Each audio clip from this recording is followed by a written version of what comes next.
أعوذ بالله من الشيطان الرجيم.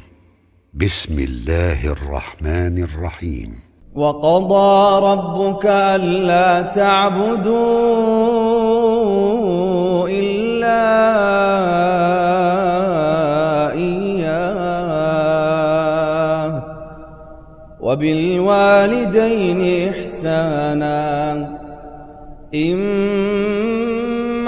يبلغن عندك الكبر أحدهما أو كلاهما فلا تقل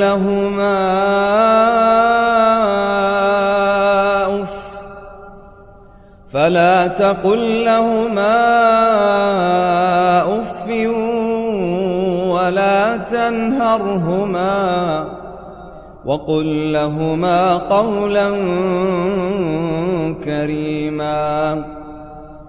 واخفض لهما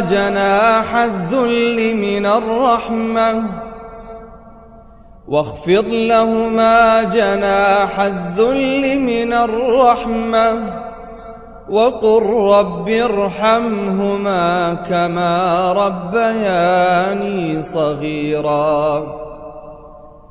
ربكم أعلم بما في نفوسكم إن تكونوا صالحين فإنه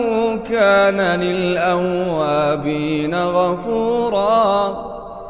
وآت ذا القربى حقه والمسكين وابن السبيل ولا تبذر تبذيرا إن المبذرين كانوا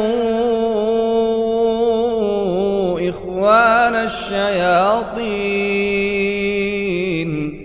وكان الشيطان لربه كفورا وإما تعرضن عنهم ابتغاء رحمة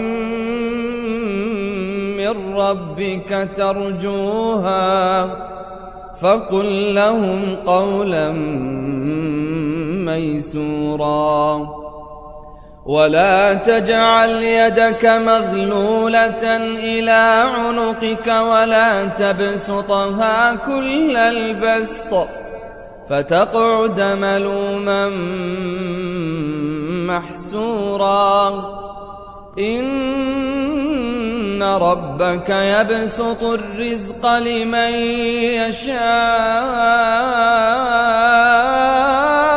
ويقدر إنه كان بعباده خبيرا